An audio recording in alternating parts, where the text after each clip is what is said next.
Welcome to PHP Podcast. I'm Mike. And this is Orlando. Oh, that was really deep. We're episode 199. And this is Orlando. Why? I wish I had a deeper voice. I always say that. You know what kills me is because you always see those things that people with deeper voice command more authority or whatever. It's true. Yeah. Is that true? Oh, yeah. So I should always be talking like this whenever I talk to people all the time? Yeah, I mean, it depends on how you're trying to come off. Do you want to have command presence all the time, or maybe that's a tactical late night DJ voice? That's right. For negotiations. Yeah. If you haven't caught our Level Up review about Never Split the Difference, I think out of all of them, that's probably one of the key ones that people should listen to. Yeah, and I don't even know if we did that book justice. So I would. That is true. That is true. Yeah. All right, so this is kind of odd because usually on a Sunday we have like an interview or we have a Level Up review. But on this Sunday, we're just doing part 2 of, what did you call this? I don't know. The problems with eBay or something like that. Now, was that a clickbaity title or was that just like... That's what we're talking about. I know, it just cracked me up because, see, I don't see the titles until Mike is done doing the editing and uploads. And I looked at it and, see, back in the day, I used to be able to edit titles. Like, I would see something, I'm like, Mike, I don't know if this is going to work. And I wouldn't tell him, I would just edit. Or sometimes you would edit mine. But now that it's part of the thumbnail on YouTube, yeah, it's stuck because I don't know how to edit that. So it is what it is. So that's right. No, a clickbait title would be like, eBay's got to go, or we're done with eBay forever, or something like that, right? You know, okay. Like this is good because it's real. These are the problems, the issues that we have with eBay. eBay needs to change some things. But again, like we prefaced our last episode, that doesn't mean that we are not fans of eBay. We love eBay. We think eBay. I have an eBay tattoo somewhere. Yeah. Oh, I didn't know that. So you've got to understand that this is coming from a place of we care about love. We care about the future and success of eBay because we care about the future of our own careers or jobs, right? And eBay has been a huge tool that we use, and to lose that would be devastating. And so we want to see features implemented in eBay that would make our lives easier. And then also for eBay to kind of keep up with the times and continue to be a successful platform, because there's always going to be changes. New programs and platforms are going to come around. Some may stick, some may not. But I think any good company is going to innovate and change, and you don't have to fix everything, right? There's a good saying, like, if it's not broke, don't fix it. But then there's also the problem of, well, it's always worked like this, so why change it? And I think a lot of companies stick with that model for far too long. And by the time they realize they need to change, it's too late. And so hopefully eBay, and we've seen eBay make a lot of moves in the right direction, but there's a few things that we'd like to see. And these come from our listeners sending in things that they have problems with eBay or features they wish that they could see. So if you didn't hear yours in either this episode or the previous episode, go ahead and send in yours so we can talk about them on a future episode. And again, this isn't just a complaint session, but this is, we want to see improvements for sure. And we'll offer alternatives or the bridge between while we wait for that innovation to take place. Now, there is a correction from the last episode, which is a good one, because we had talked about how you can't see your managed payments on the app. Right. And so I'm randomly the other day, I'm like going through my phone. I'm looking in the app and I look at this payment options. I'm like, that's odd. And then I click on payment options. And on there, sure enough, there's my funds. There's my available. There's my pending. There's my schedule. There's all my information. I'm like, oh, it's on there. Huh. Right? And it's funny. Ta-da. Shout out to Thriftzilla. That's with a Z. He actually DM'd me a couple of days later. He goes, LOL, you guys probably know this already, but you can go on the app and you can find this. And I'm like, oh, yeah, I did. I found that out 2 days ago, but it was nice to know that Thriftzilla still listens to our podcast since episode 1. He was our very first hustle of the week. That's right. OG. You're an OG hustler. Hey, we're at episode 199. That's right. I mean, that's a long time. We've been at this game for a long time. For 2 years only, but it seems like it's been going on 3 years. We're going on 3. So, and by the way, our special live episode celebrating our 201 episode is coming up next Sunday. It's going to be alive. But in between there, on Wednesday, we actually have a pretty awesome interview with a special guest. So it's going to be good for a 200 special episode. Guest. Be there. Or be square. All right. So thank you, Thriftzilla, for pointing that out. So in case you're wondering where can you check how much money is coming your way, you can just go to payment options on the app and then it'll show you there. All right, I'll let you get. We have about 16. I'm not sure we're gonna get through all of these. Some of these are a little bit repeat. I try to delete ones, and then we got new ones. Yeah, a couple of these are repeats for sure. But either that or Mike thinks they're garbage, and he's like, nope, not doing this one. Cool. So I'm interested on this one. So automatically closing out returns. What do you mean by that? So I think it's kind of a time-consuming practice that whenever somebody doesn't return things right away, like I have to be the one to call eBay to close out the return, right? So I think it's back to the 5 business days, right? And if during COVID, I think they extended it to 30. Oh wait, we're still in COVID, but anyways, yeah. I think there's gonna be different stages. What do we call this? The post-COVID stage, or no? We're not post-COVID. No, I'm not gonna use the terms I use for it. So all right, there was pre-COVID, there was COVID, there was pandemic COVID, there was the slow the spread, there was the flatten the curve phase. Yeah, we're past that. We're now where COVID is real unless you're celebrating something in the streets. Yeah, there you go. Right, whatever it is. Right, outside of that, it's such a weird phase that we're still in a pandemic. But it doesn't. Even in California, it feels like it. It does because you see everybody with the mask. But when you're at home, you don't feel it. Like, and I'm okay with that because that was a horrendous feeling a few months ago. But COVID extended it to 30 days, and now it's back to 5. But you have to call in the 5. Like you have to call eBay and say, hey, this person hasn't returned this. Can I get this return closed? And they'll close it. But, the time that you spend, you have to talk to somebody on the phone. You have to keep track of it. I think it'd be really awesome if you could, just set it up that it closes after a certain day, or that eBay does it. Kind of like unpaid item assistant. You can set that up if somebody's in pain, that it opens up a case in 2 days or 5 days. I think the same should be done with returns, because why am I spending time doing that? Does that make sense? I could see that. I would see maybe the benefit of that is maybe you're dealing with somebody and it's like a whole process, and they're like, all right, I'll do the return this day. I'm going to be gone out of town. And then, that you're dealing with them. And so you're expecting that it's going to take a couple of weeks longer. And if it automatically closes out, then you have to go through the hassle of restarting a return or however that would work. So maybe it makes sense. But I would say that's probably the exception, not the rule of a case going that long, right? Mm-hmm. Where you are purposely extending it. So yeah, maybe if that's an option to automatically close out the returns after a certain point, but you also have the ability to turn that off on a specific return if it's like extenuating circumstances. And not to interrupt, but I'm not saying close out the return window. So the return window, like for me, is 30 days. Mm-hmm. But eBay gives a return window that once you approve the return, you have 5 days to ship it back, right? That's the window I wish would just be automatic. Yeah, but that's what I'm saying. Like, what if they start the return and you've already talked to them and they're like, it'll be like the 8th day before I actually send it back to you. But then it closes. Now you've got this hassle of like, wait a minute, like I just sent it in the mail but you closed out the return. And again, I think that would be the exception. I think that's kind of like responsibility, like. Anyways, I can go on about turning things in on time, but it's the same thing. But can you imagine what if it's within the 30 days? Because if I was a customer and somebody said, you have 30 days to return this. So I say, okay, I want to return this. And then 5 days go by and I'm like, all right, I still have 2 weeks before I have to return this thing. Like being lazy, I haven't gotten to it yet. And the next thing you know, it's like your opportunity is closed. Now you can't return it. It's like, it's not even 30 days yet.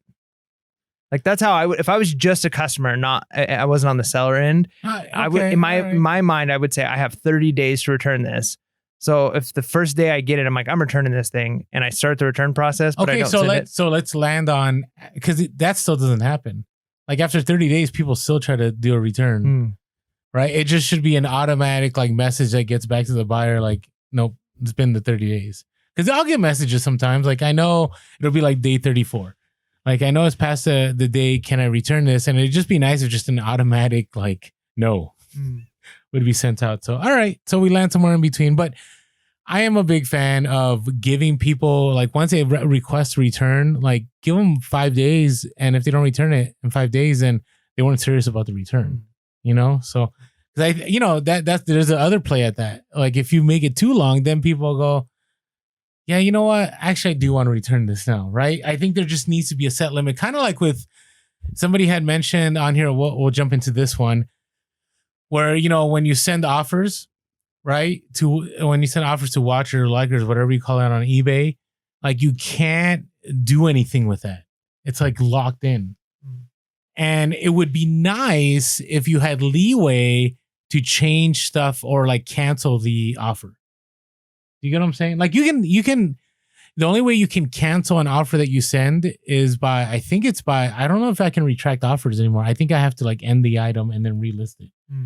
But the reason I say that is because. Can you end an item that has an offer out? Oh, yeah. Oh, okay. Yeah. Luckily, they don't ding you. Back in the day, you used to get, I think, dinged if like you ended an item. So, but I think that was during the time of auctions when like that was the only way. But the reason I say is this. So what happens is sometimes I'll go on vacation and I send an offer out and then I'm trying to change my shipping, like to, extend it over 3, 4, 5 days. And I can't do it because the offer's already out. So what ends up happening on eBay side is it creates a whole new shipping policy and it says copy whatever I titled it. And so now I have a problem because I can't change the offers unless I end my item. Right? I mean, have you run into that at all?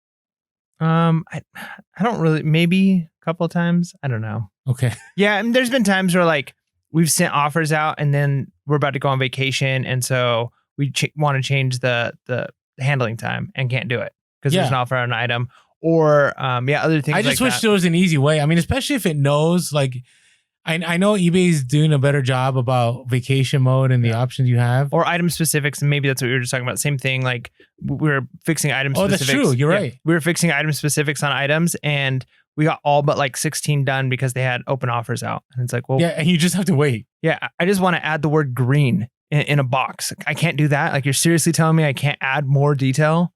Well, no, that happened. So this summer when I was traveling a lot, I'd always come back home and I was trying to do my same day shipping again, to get those sales rolling. And I had to wait like for 10 offers. Then I had to wait for another 10 offers. And so I can't even send offers, even though or when I know I'm going to go on vacation, if I have send offers available, I won't send them because I know the moment I send them, I can't adjust my handling on those. So it'd be nice if we could automate. I'm hoping eBay hears that one because I think that's an easy fix. Maybe. I don't know. I don't know about the tech side. All right. I think our first couple were kind of Well, what else you got here? Okay, this is a big one. I'm just going to jump to this one because I like it. And I don't know if this is the only answer. And we've talked about this at length on other episodes. But I know where you're so going this with one this. is no insertion fees. And again, I don't know if it's the no insertion fees should be the answer, but I think that eBay's pulling too many places, right? There's too many nickels and dimes of like, you have to pay for a store subscription and then you have to also pay a final value fee. And then you also have to pay an insertion fee if you go over the number in your, like they need to limit the number of fees.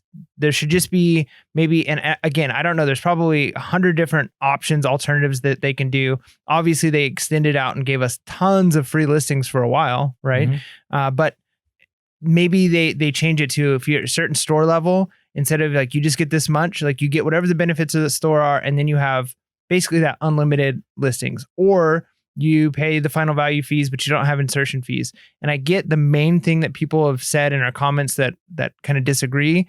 We'll say, well, the two arguments to make is it's still less than having overhead of a building, a brick and mortar. Okay, true. It is less. But that's not like an argument, right? I mean, that's just a matter of fact. Yeah. But then the other thing that people say is, okay, but if there was no insertion fees, people would be listing, companies would be listing. We'd be flooded with Chinese products. Yeah, and just all putting this tons of junk onto the site. And I guess I see the value to that. But if their algorithm is good enough where it's not pushing people to stores that don't have sell-through rate, if a store lists 10,000 things and none of those things are valuable and selling and they're all just junk, then is it really gonna, like, I don't know, just don't push people to those stores or something? I don't know. I don't see other platforms having this problem. And yeah, there's a lot of junk on things, but I'm always a fan of just more stuff. And people are gonna look at things like how many sales. I always do that when I'm looking to buy something. Is, oh, this person's especially if it's new. Yeah, this person only has 13 sales. Yeah, might not be buying from them. Oh, this person has 860 positive reviews.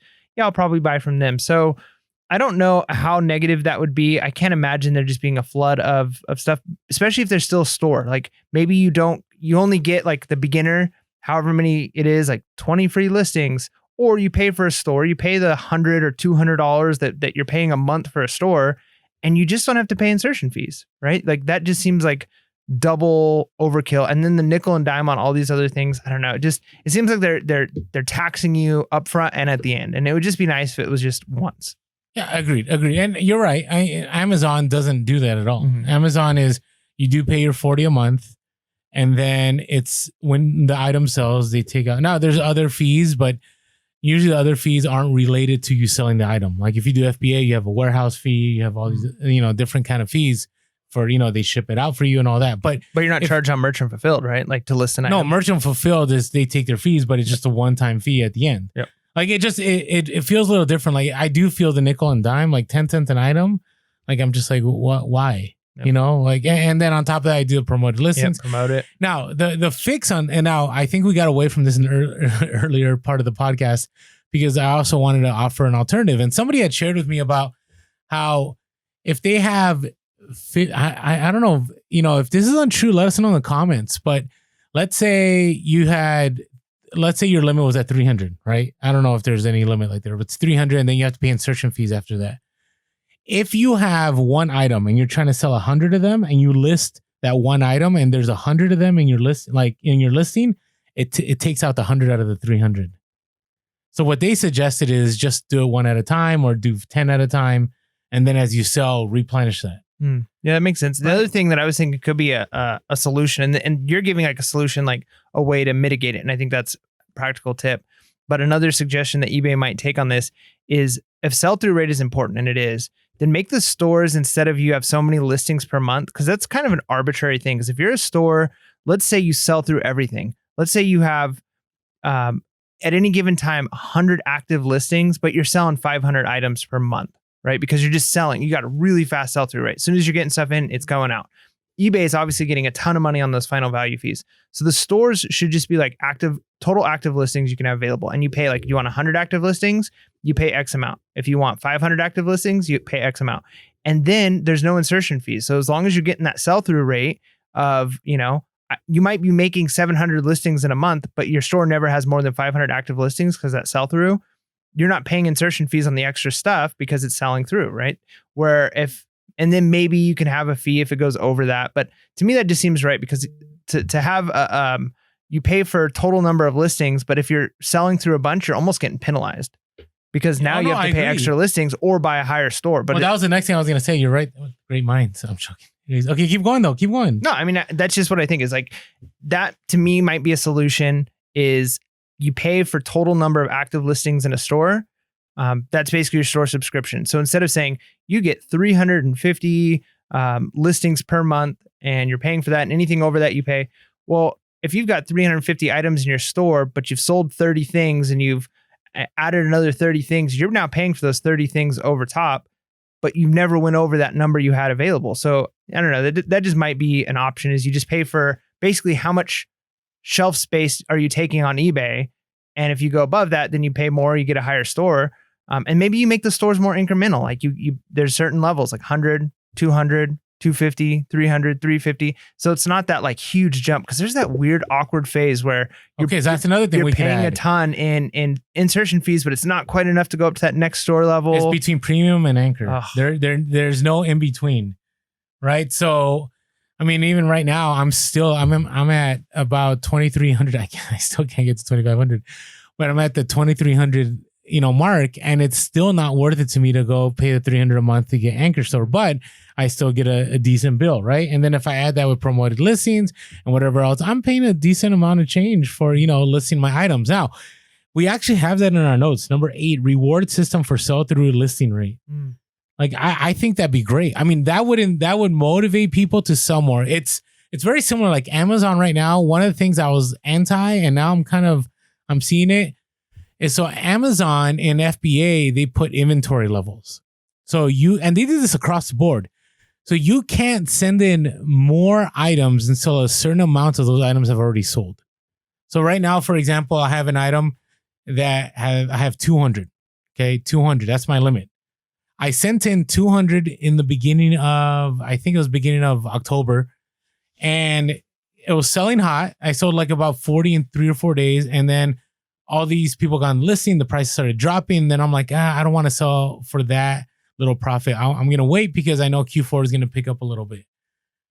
But here's the thing. I could wait too long and I don't sell any of that, right? And at the same time, I didn't mention this other part. I have 300 of those items I'm still waiting to ship in. And so they're just sitting. Now, I didn't send them into the warehouse because I don't want to pay the storage fees for the Amazon warehouse. So they're sitting at my place. But I know that I'm not going to ever be able to send more until that inventory level goes down in the warehouse, and then I can send more. And it could be the same thing. Like, hey, we'll give you more free listings on eBay if you keep selling these items to keep that sold-through rate, to keep that velocity going. And it helps, right? Amazon, right? As much as, I can be upset about that, that makes me want to sell more because I can't send in any more inventory. And so it makes me a smarter seller because I understand, like, hey, if I don't sell these at a certain point, I'm going to just lose ultimate profit because they're not going to sell at all. Instead, it makes me sell through, and then I go buy more and I send in more. And the same thing with eBay. Sell. Free listings, list, keep selling, list. And eBay gets its fees. I get profit in the bank. It works hand in hand. So, yeah. I don't know.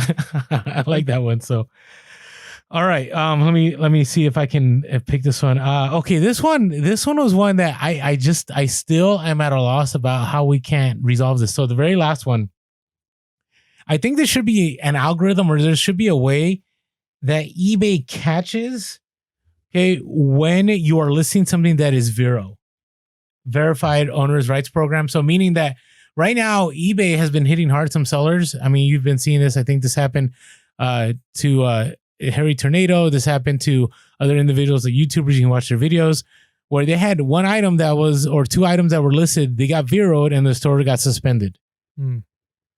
Right? Where I know sometimes, like, I've listed some stuff and right before I hit submit, it'll tell me, does this follow the Forestry Act or I don't know. It tells me something and it gives me a heads up. But there's other things, like I have plenty of items. I shouldn't even say this. Watch my listings get pulled or I guess suspended. But I have a lot of items that say Velcro in them, but it doesn't catch it. Right? But then all it takes is one time, right, for eBay to catch Velcro and I could be suspended. It seems weird though that they would suspend. I mean, maybe if it was multiple or if you refuse to change it. But we bought an automatic paper towel dispenser, right? It was open boxed, like a display unit. So we weren't selling it as new. We were selling it as open box. And we put the brand name of this paper towel dispenser and it got pulled. We got Vero'd on it and told that we couldn't use it because the owner, and it's like, well, it doesn't seem right. Like you should be able to sell whatever you want to sell. Like I'm not like a trying to become a dealer selling hundreds of these. Like I have one, it's my own. I want to sell it. Right. Like Bronny coming after you. Wasn't Bronny, but yeah, I mean, it just seems kind of strange. Like that they could do that. And we just got a warning, right? Like they just took the listing down. Like you can't sell this item. So, okay. I've only gotten those. I've never been suspended, but there's some people that have gotten suspended. So either we don't know the whole story. Yeah. Or maybe I don't know. I don't know how. The thing is, we don't know how people are chosen. Yeah. Some are chosen. It's kind of like where the aliens in the being picked up by the crane. Claw. Like you have been chosen. Like you never know, like when you're chosen. But I really wish like it would highlight or something, like if I'm typing in onesie, it'll come up in red. Like don't use this word, right? Because it does catch. Like if you use a repeat word or if your listing is worded the same as another listing, like it'll catch that. It'd be nice with Vero. The problem with Vero is, they have a list, and if you've gone to the Vero list, have you ever gone to the Vero list? Yeah, it's super long. It's super long, and then there's some items that are totally fine. Yeah. Right within there. And so I think we had this discussion on the podcast, like episode 1, I don't know, throw out there 134. I don't know what episode it was. 136. Who knows? Or maybe in between. But you just don't know. And it'd be nice to catch because, I'm never looking forward to the day. I don't think it'll ever happen. I just checked if I had Velcro. I don't have any Velcro. I think I have it in my description. Right? And I don't think the algorithm catches the description. But it'd be nice if there was just a way that we could identify things in an easier way. Because the other way of saying, hey, go to this website, like, who's going to go to a website before they list anything? Here's one of the reasons I would be against this. Yeah. yeah, I think it would be nice, especially if you're going to be suspended. It would be nice to know up front, like, hey, I wasn't doing anything malicious. You should have warned me that I couldn't put that word or that brand name in there. However, for the algorithm to be able to catch this, it would have to scan every single listing prior to scanning or prior to listing, which would probably slow down every listing significantly. Okay. Right. And if it took an extra 10 seconds for every listing, an extra 30 seconds for every listing to go active, and you're sitting there waiting for it to like checking your listing, I think that would be a nightmare. Okay. That wouldn't be worth the benefit. If it was just instantaneous, sure, I think that might be helpful. But at the same time, if they're not catching stuff, right? Like we talked about the CPAP machines, right? I ended up just tossing out that one I had. I didn't want to deal with trying to sell it. But yeah, I see a ton of people who sell them. You're not supposed to sell them on eBay, but some people do, and they get away with it. And I think there's probably been a handful of things that I've sold that maybe I wasn't supposed to, but I didn't know. And I don't have a guilty conscience, but if even if it was like 0.5% of the items you list were sorry, you can't list this. Like, man, that probably would have gone through if they weren't checking. So you might even feel like, you want to be able to slide a few in. Yeah. I mean, I'm not going to do anything malicious, but like if something goes through and I didn't know that I wasn't supposed to use a brand name or use the term Velcro and it went through, like, hey, I'm wonder happy if we with that. should just have an episode. We just bring in all the bad words of eBay. These words you can't bleep say these on your listing or we'll something. Just fingerling the whole episode. We throw instead of the bleepy. Yeah, I know. Oh, that's right. When you censored me. All right. Those of you that listen to the podcast, you know what he's talking about. Those of you that don't, you have no idea what we're talking about right now. So, all right. I thought this was an interesting one. So number 10, I am reading these off our notes. So somebody had said, whenever USPS raises rates, they just did, which is not a problem if you have calculated shipping, right? But it is a problem if you have flat rate shipping, if you have free shipping. Yep. Somebody had mentioned it'd be nice if like all our listings would automatically be adjusted. So if you have free shipping, it would automatically just add 25 cents to shipping because your package is going to cost 25 cents more. Correct. Can you imagine that? So instead of saying free shipping, it's 25 cents shipping due to the post office. No. Sorry. I did not catch what you're saying. Yeah, no, that wouldn't work. But it would be nice if, for instance, like right now, I think it's I think flat rate has gone up. Medium flat rate, it was $12.80, and now I think I could be wrong. I think it's $13.25 or something like that. Like it'd be nice. So right now, I'm still charging $11.99. I do that on purpose because I'm trying to undercut competition.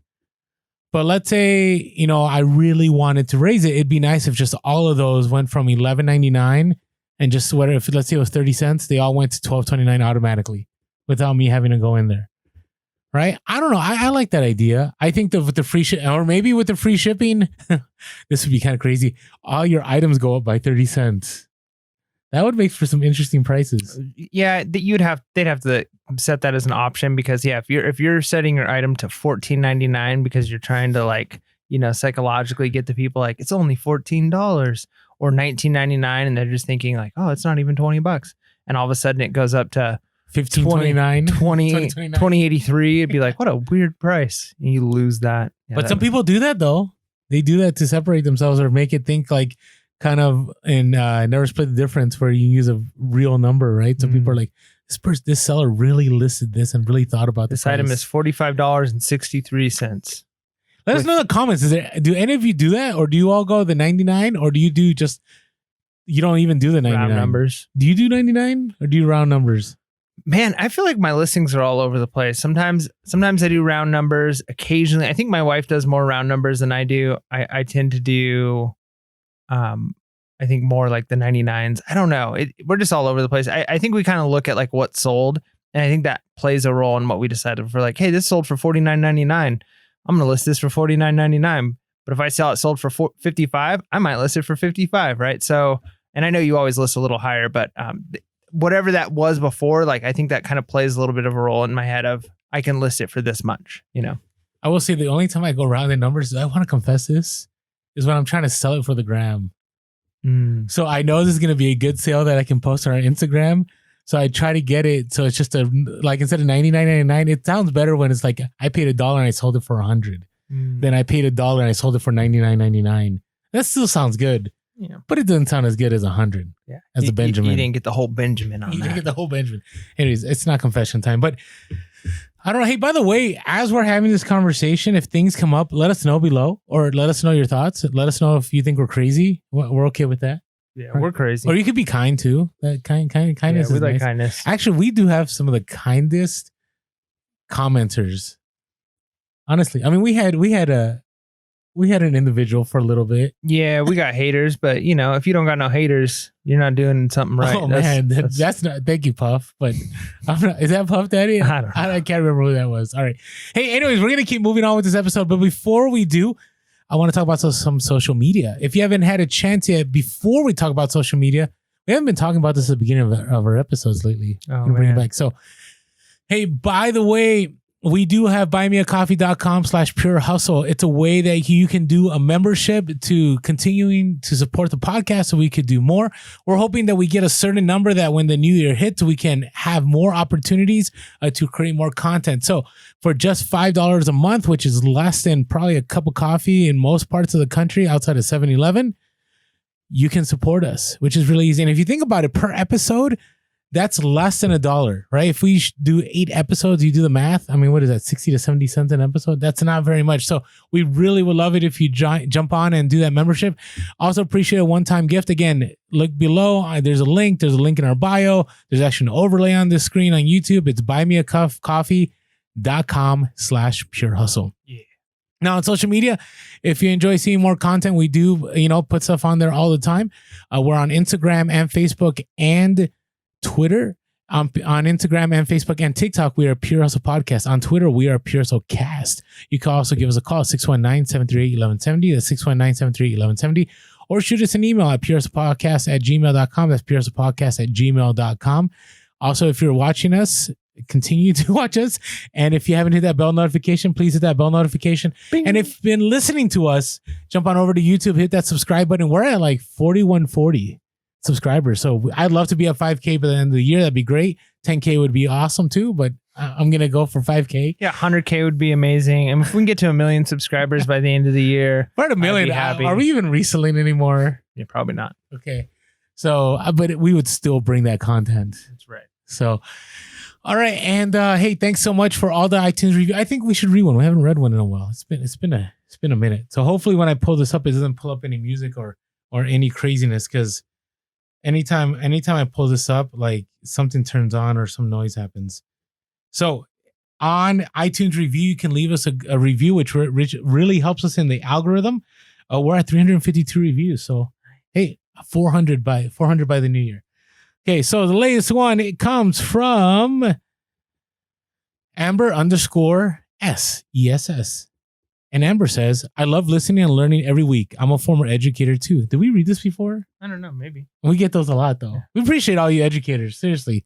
Especially when you tell us that we're doing a good job, makes me feel good, because sometimes I wonder. And I notice a lot of those skills come through in what you guys are doing on the show. Thanks.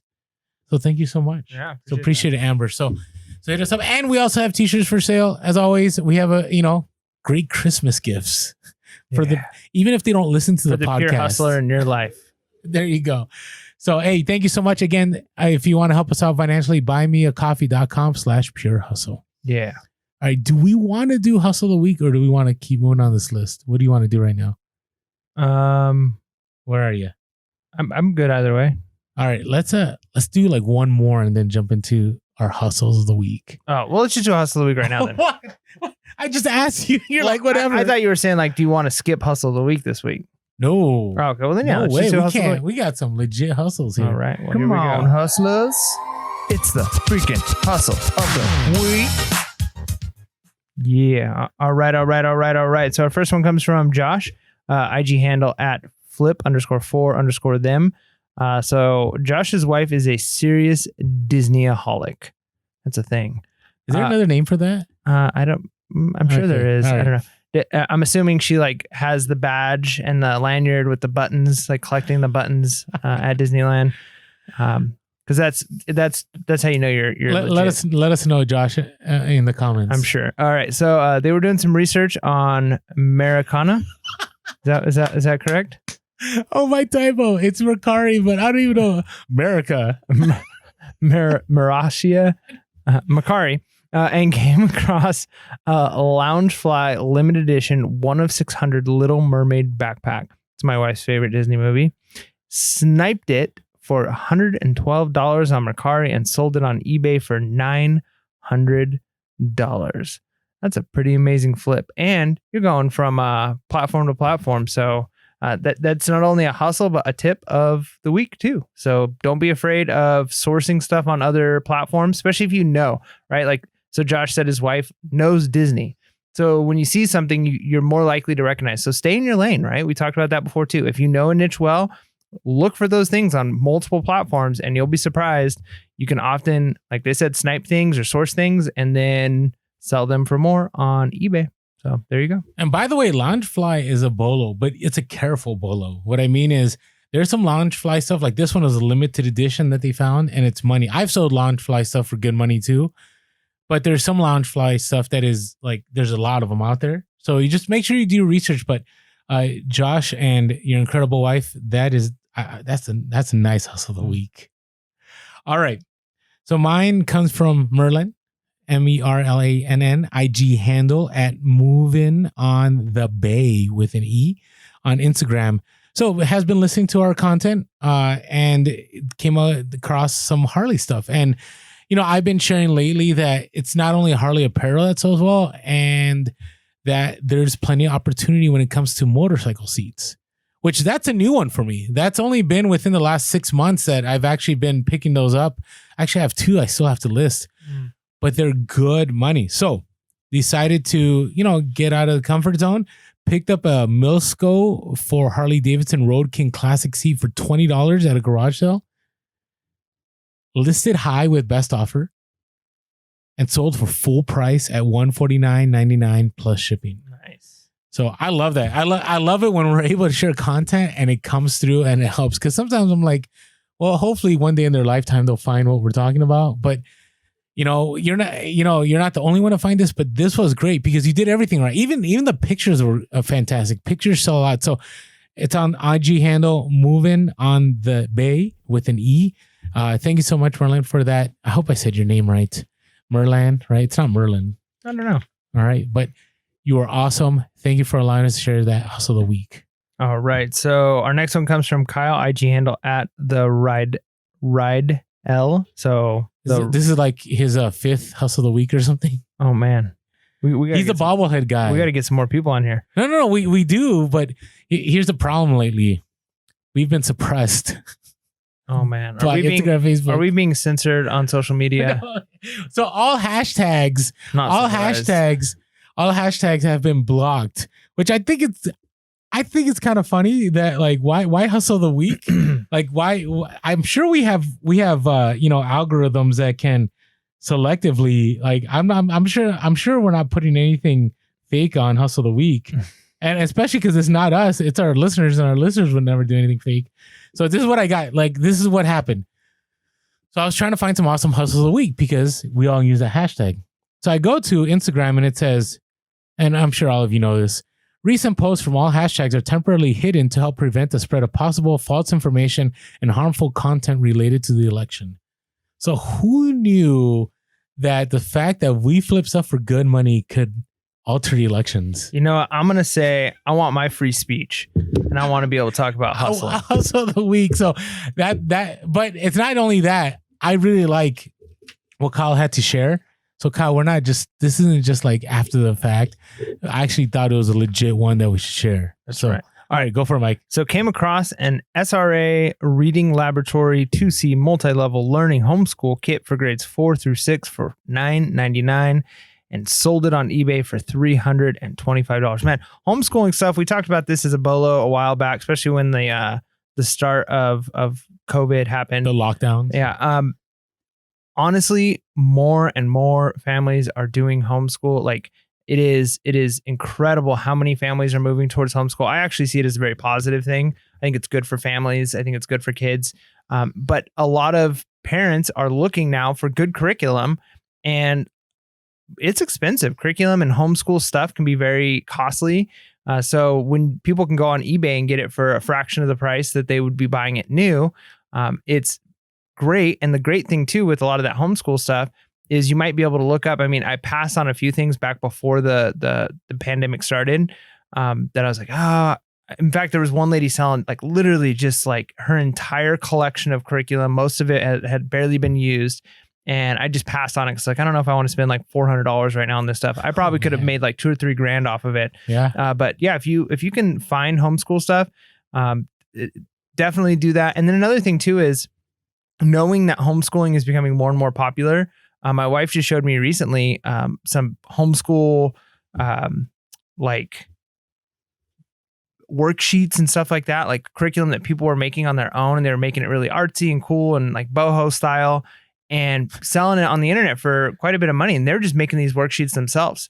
So, you know, if you're a hustler and maybe this is something, maybe you're a stay-at-home mom hustling. Why aren't we doing this? That's what I'm thinking. Like I might start making them. So that's what I told her. I said, well, those are really like cute worksheets, which I know that's why a lot of people are buying them. Mike can make cute worksheets. Yeah. Well, I'm thinking like, man, I kind of want to go the other end. Like I want to like, these are cute worksheets, but I want to make some like like manly worksheets. So like, you know, cause there's going to be some young boys getting homeschooled that don't want like flowery worksheets. They want some that have like cool, like, you know, just like they look manly, you know? So like there's a niche for everything. All I'm saying is if you're a hustler, you can find a way to make money on the internet. And right now, homeschooling curriculum and homeschooling materials are very, very profitable. So it's a BOLO for sure and a great hustle of the week here. But there might be other hustling opportunities if you think outside. And by the way, you know, right now, if you're looking at what's going on in the world, there's lockdowns. England just went into full lockdown. Italy's going into lockdown, right? And if you remember the pandemic, that when it first hit, we were like 2 or 3 weeks behind Europe, right? Because we weren't hit that hard with the pandemic, and we ended up in lockdown.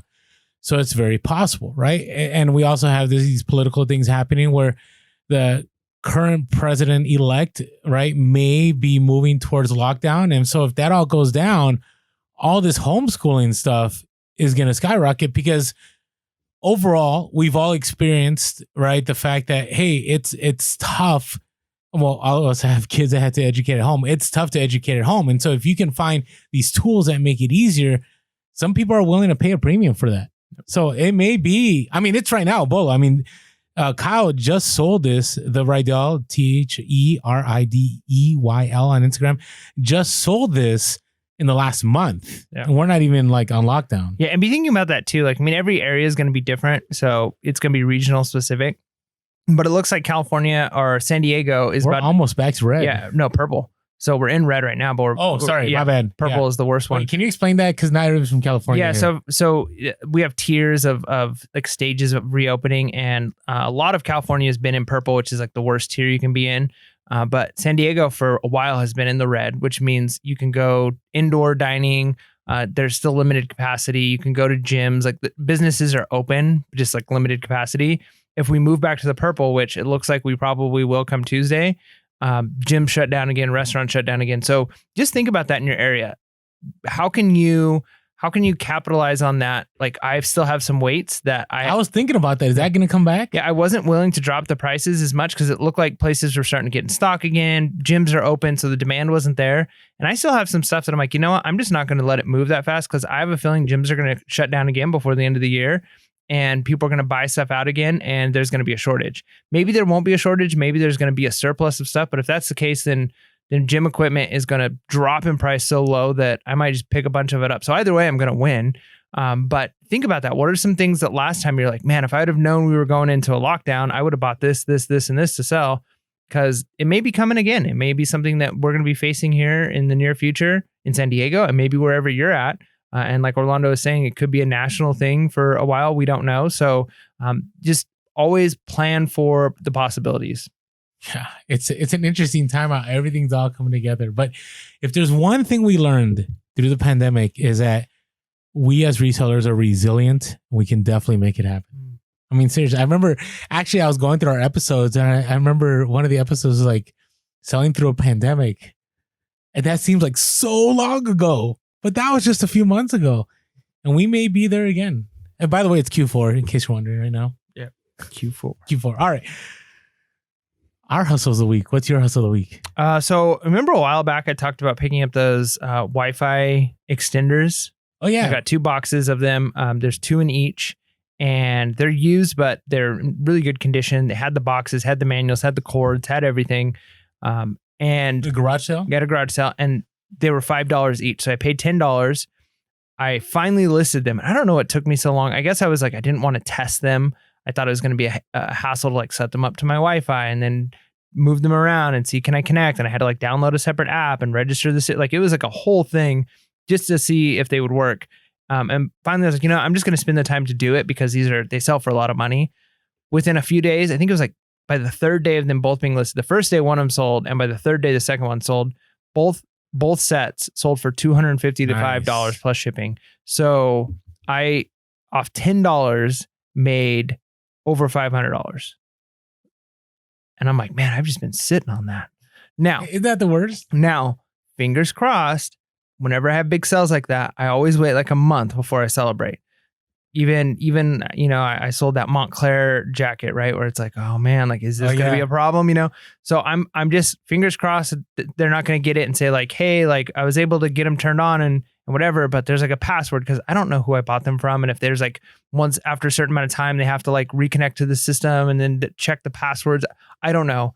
I don't think so. I'm like 95% sure I'm going to be in the clear, but anytime I have big sales like this, especially on electronics, there's always that little piece of me that's like, are they going to end up saying like this doesn't work or there's a problem or there was a software update that it needs some number that came with the original box set, but I don't have it. I don't know. So fingers crossed that I don't have a problem with it. But if everything goes well, that's like basically a $500 profit. So I am very happy with that. Yeah, I understand the feeling of returns. Like I don't know if I shared this, but I had like $1,000 in returns a week ago or so. Ouch. And I'm used to returns, but it rocks you a little bit.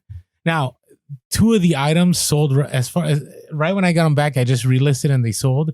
The 3rd one, yeah, I'm still out the $300, but it is what it is. All right. So my hustle week is I've shared the story of sourcing this. I don't know if I shared it to completion. So I was at an estate sale, not this summer, but last summer. Right? All my months are like mixed. Yeah. Okay. So yeah, I think it was last summer. Yeah, it was sometime after eBay opened. It was eBay open last year. I don't even know anymore. Year before. Last year. I don't know. Last year. Yeah, because the podcast was around at least for a year. It would be, it would have been awesome if we got invited to speak at eBay Open after being around for only 2 weeks, but that's not going to happen. So went to this estate sale. And here's the thing, what I'm finding with estate sales, and a lot of you know this to be true. You may show up and it could be 10 in the morning, but there's still items that people miss that you're not thinking of. And I'll never forget this. And actually, I might share this on an Instagram post in the future. But I came across this hat. It was, I'm going to say this terrible, the Chunichi Dragons. They're a Japanese baseball team. But when I first listed it, that's all I listed. I listed that it was a vintage, Chunichi Dragons match snapback blue hat. That was a Japanese baseball team. And it was vintage. I mean, based on the wear on it, based on the writing that was on it, based on comparison to other hats that I found online, it was vintage. So I sold it the first go around, then I sold it for $50. And then they said it was too small and somebody returned it. I'm like, oh, it's the worst, But then one of my good friends that, I went to college with, and he's also he's still a school administrator. He actually messaged me on Instagram and goes, Orlando, don't you remember that movie, Mr. Baseball? Do you ever remember that movie with Tom Selleck? You're probably too young for that. So early 90s, Tom Selleck's in this baseball movie where he goes to Japan and he plays baseball out there. And it's one of those teams. And so I used that keyword in my listing when I relisted it. But here's the problem. What do you do with returns when you get them back, Mike? Do you usually like list them and like put them back where they were stored before? Well, I don't know. It depends. Sometimes or do you just kick it around? You're like, whatever. No, it goes back, but depending on what the item is, I'll open it up to make sure it's still good. But if I packed it really well, sometimes I'll just leave it in the box that it was packed in. That way I don't have to repack it. Okay, so maybe it's just me. I'm just irresponsible. But sometimes when I get returns, I'm so annoyed. I won't even put it back. I'll just toss it wherever my storage unit. Yeah, that's you can't be mad at the item. So You can see you just throwing it like, you dumb item for being returned. So this hat sold, and I was like, sweet, it sold, and it sold for $85, right? And by the way, I only paid $1 for this hat. So it sold for $85, and I probably have, I want to say about 300 hats. And I have them, they're all organized by box, not by box, but by like, those totes that you can put under a bed. Mm-hmm. They're in those. So I have like 4 or 5 of those, and I have them, but this one was not under my custom SKU label. I'm like, oh no. And then I'm trying to remember what I did with this hat. Luckily, I still have some kind of a memory, but I threw it in between some shelves, in between some random Q4 toys, in a poly bag that it was returned in. And after one and a half hours of searching, I found it. Nice. But the reason I say is this: if you're one of those individuals like Orlando, because I'm sure I'm not the only one, that when you get a return, you still relist it, but you're like, I don't even want to look at this item. I'm so annoyed that it's got returned. You just toss it wherever. Don't do that. Take the time, properly store it. So, because if it sold once, it's going to sell again. Anyways, 2 reasons I share the story. 1 is the story of me having to find this hat. 2, keywords, I think, sold it for more money. And I did add measurements because they said it was too small. And so I ended up putting, it was a snapback, but I ended up measuring the circumference of the inside. And I said, hey, this you can wear this if you're up to 22 inches circumference. And somebody bought it. And so there you go. And it's all worn and dirty. But hey, $85, I'll take it. Right. So that's my hustle of the week. All right. Let's get back to our 25 innovations for eBay. Yeah. All right. Here's one that I understand where this person came from. Because remember, a lot of these, basically all of them came from listeners. But here I also have maybe a little bit of pushback on it. So make punishment for non-payers equivalent to out of stock defect. Now, when we were at eBay Open, we were talking to one of the VPs. Well, let's explain that for a little bit because we have new listeners. No, sure. I mean, we will. But I just wanted to mention. So when we were there, we were talking to them, and we were kind of talking about the idea of customers will return things sometimes, and maybe the things that returned are damaged, or if customers aren't paying or things like that. There should be some way of holding them accountable, right? There should be some way of saying, hey, this customer kind of has a bad reputation for not paying, for doing this. That way they are held accountable in the same way that we're held accountable. And so that would be a metric of some kind of saying, like how we have a rating, there's like a buyer rating, right? There's a way to kind of say like, this is a bad buyer, and they'll just have like a negative attachment to them. And they said 2 things kind of in 2 different meetings. In one meeting, they basically said at one point they had something similar to that, but they decided that they didn't want to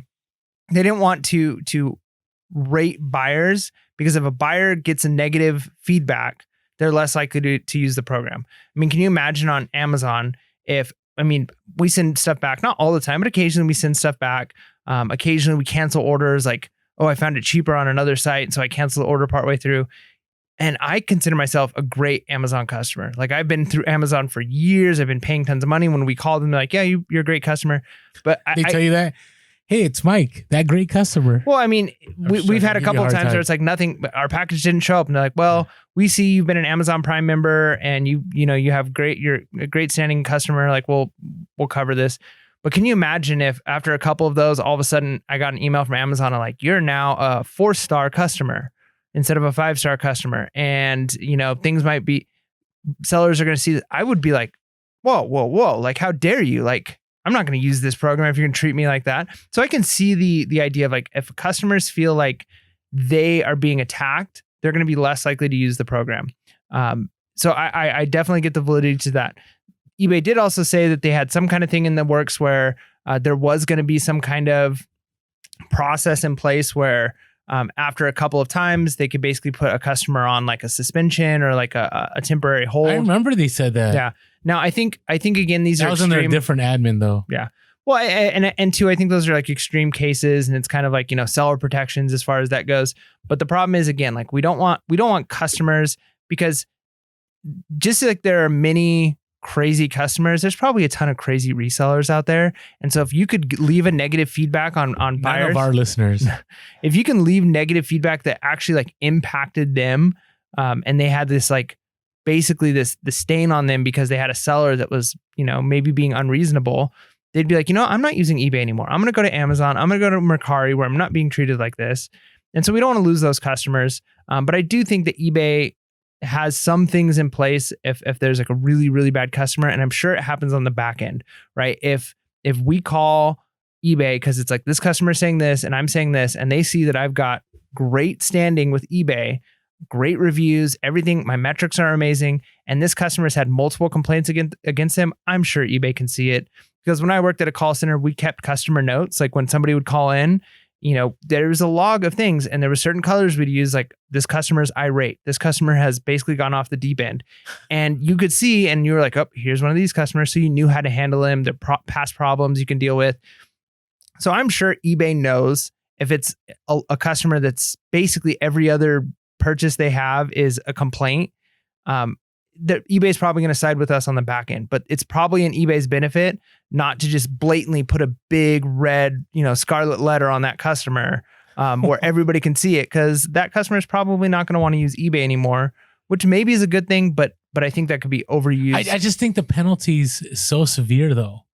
Like I think there needs to be little less, I would say, of a penalty. Like I know eBay's argument is if you have an item, it's not in stock, you will drive potentially a buyer away from buying an item, Mm-hmm. right? That's what they told us at that meeting. Because my argument was like, that's really severe. Like, because an out of stock defect actually, and some people question me all the time when I talk about the algorithm, but it will slow down sales. Anytime I've had any kind of out of stock, even if I've used language in my messages, like I'm sorry, this item is no longer available or whatever, like I've noticed there's been a dip in sales, sometimes for a few hours, sometimes for a couple of days, especially if I have to hit that cancel out of stock.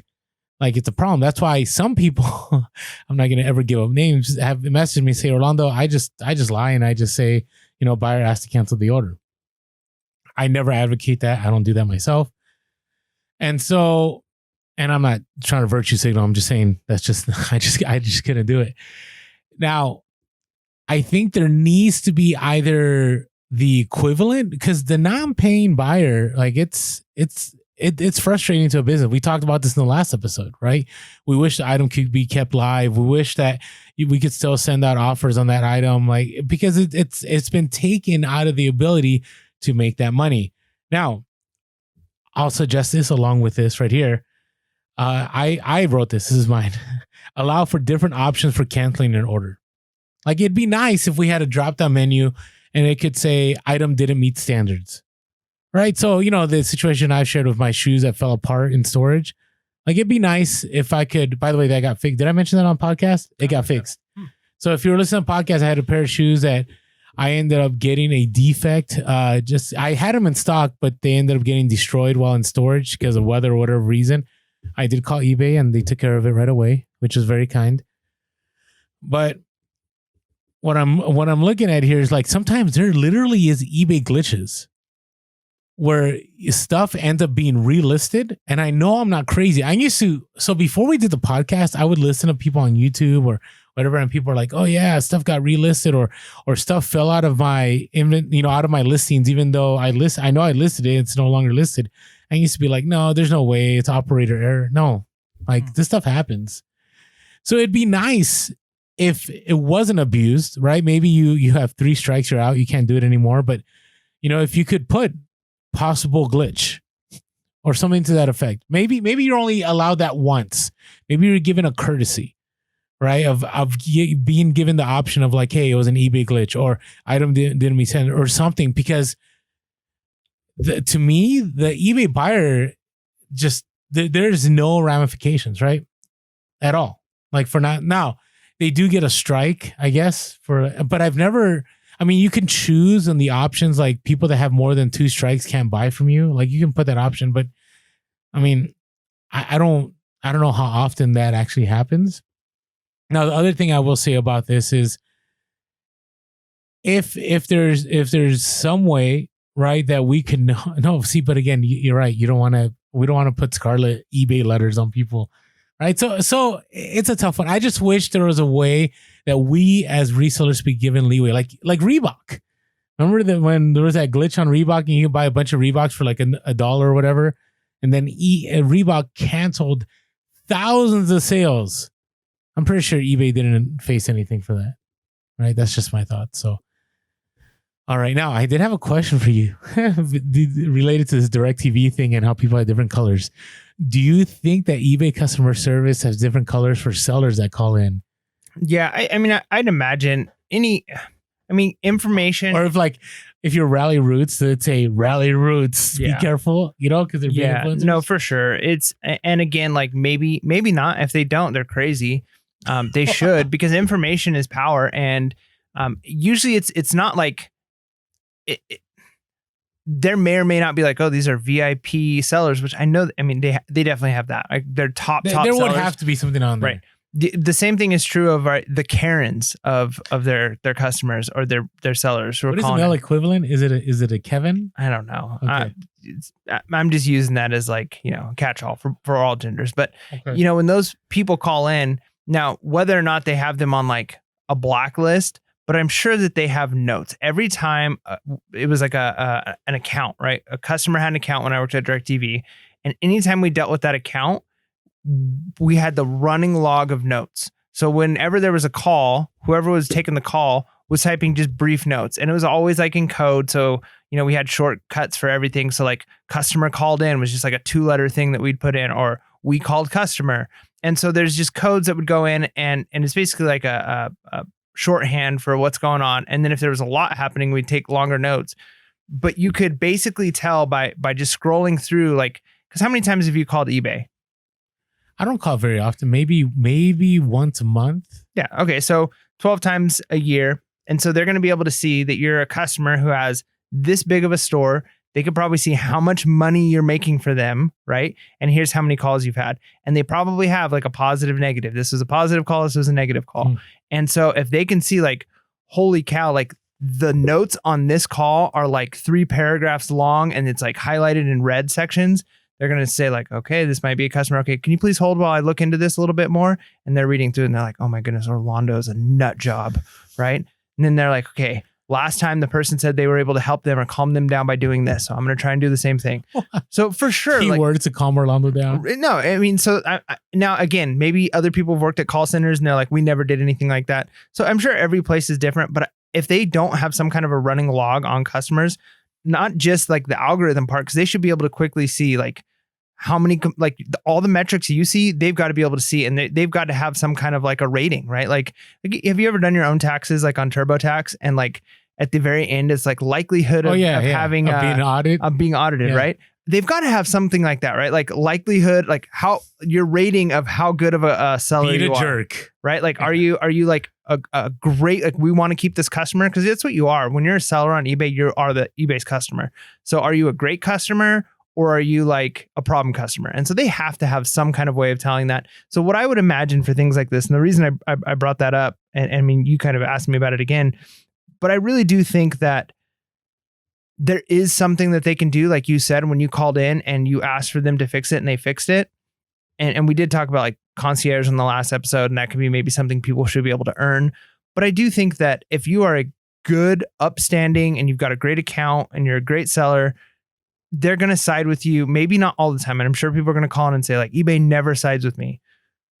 All right. But I don't know. I think more often than not, I hear people say like, yeah, like if it's a one-off thing, eBay will probably side with you. Maybe not, but it might depend on who you get. But if it's every single time, it seems like they're siding with the customer. Maybe it's because you're the problem, right? Not saying that's the case, but maybe it is, at least in eBay's eyes, they're seeing you as the problem. And so they're not helping you out. But if they see you as a positive customer who's bringing them a lot of money and not having a lot of these kind of complaints, then I'd imagine that they would take those random defects once a year off for you. Yeah. I mean, and again, I'm not saying this is a complaint. I mean, eBay does a great job. I've had overwhelming experience of eBay taking care of things. Now, the workaround is obviously somebody wants to cancel the order. You can just ignore them. and just let it ride and go to the unpaid item assistant. Actually, I had 2 recently. I didn't ignore them, but it ended up going to the unpaid item assistant because mine is within 2 days, pretty quick. And they're like, hey, I really wanted to pay for this item. I can't pay for it no more. Can you send me the link? And I'm like, unfortunately, it's under the unpaid item assistant. I already relisted it. Here's the link. And they actually paid for it. Right. And I had another person that they sent, I think, like we was talking before, 5 different offers to 5 different sellers. I accepted it, but I guess somebody with a lower price accepted it. They didn't get back to me until 2 days later. Like, hey, by the way, I found it cheaper somewhere else. I would like to cancel my order. And luckily for me, it was too late. And I said, I'm sorry, I can't cancel it. Now, it was weird because on the other end, they got a message from eBay saying that they can't cancel it either. I had to cancel it. But on my end, it said, I can't cancel it. So I don't know what happened. So anyways, okay.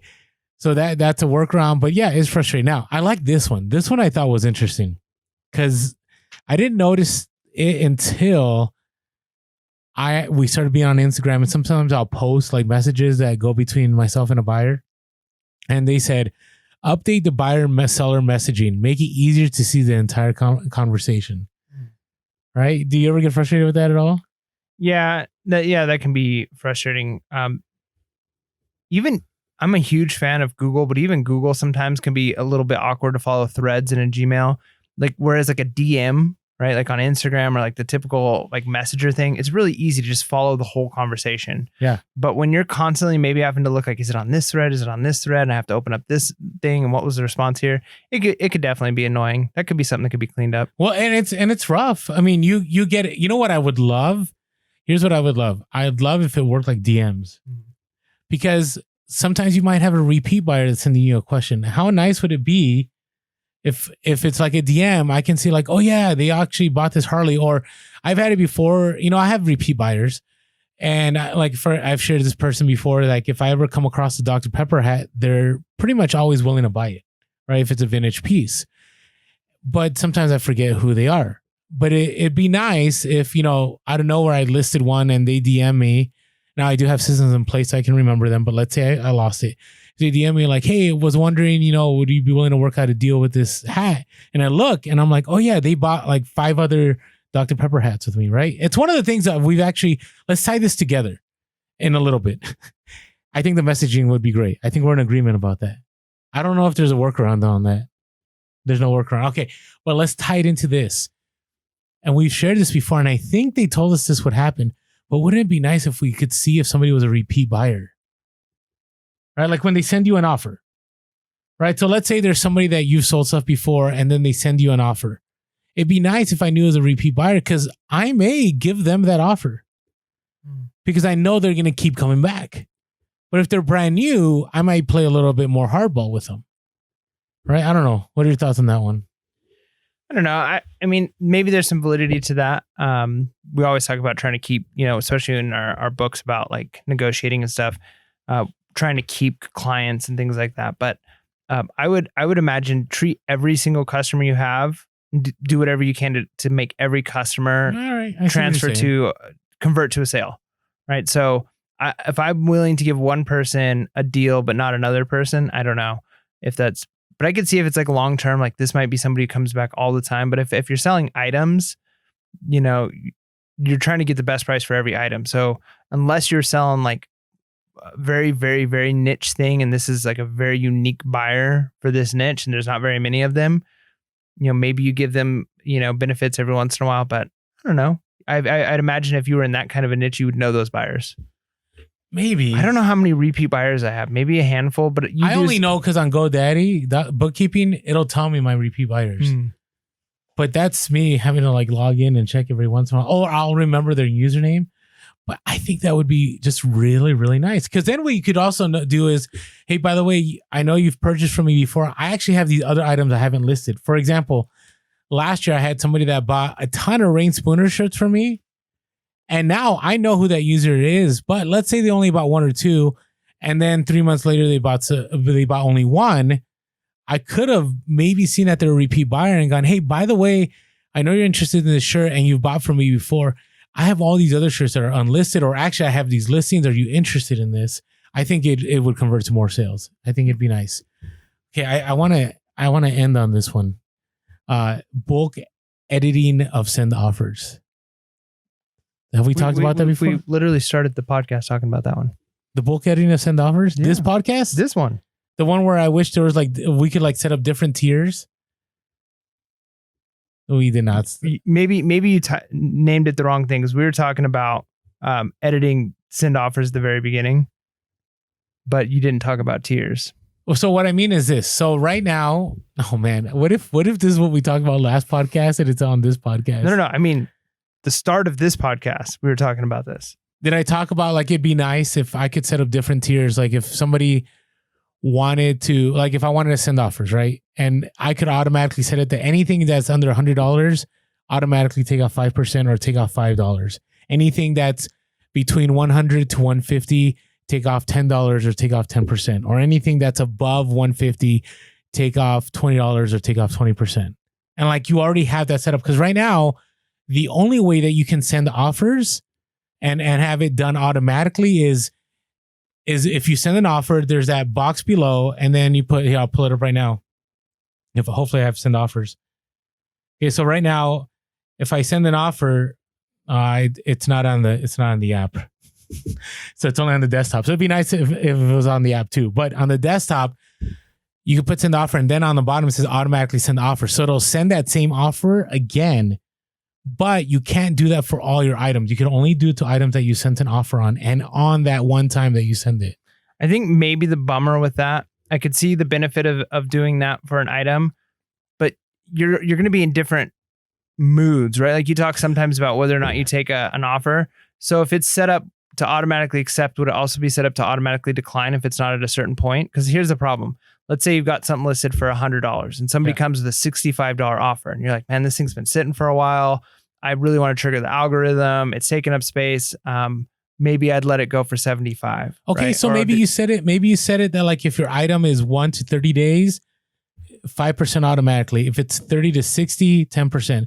If it's 90 to infinity. But if it's sending like a counter offer, right? If you're setting where it'll are you just saying like where it'll accept an offer, or no, it'll send an offer? Now here's the problem though. Imagine somebody comes back and they say 65 for an item, right? And your thing is set to come off at 5%.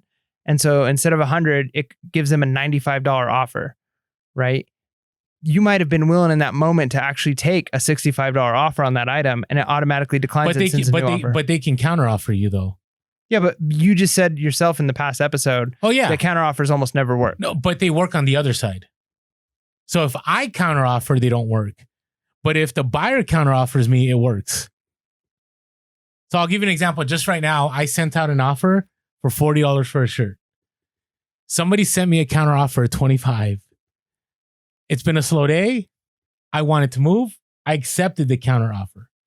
But if somebody sent me an offer of $40, or let's say somebody sent me an offer, it's reverse. They sent me a lower offer of $25.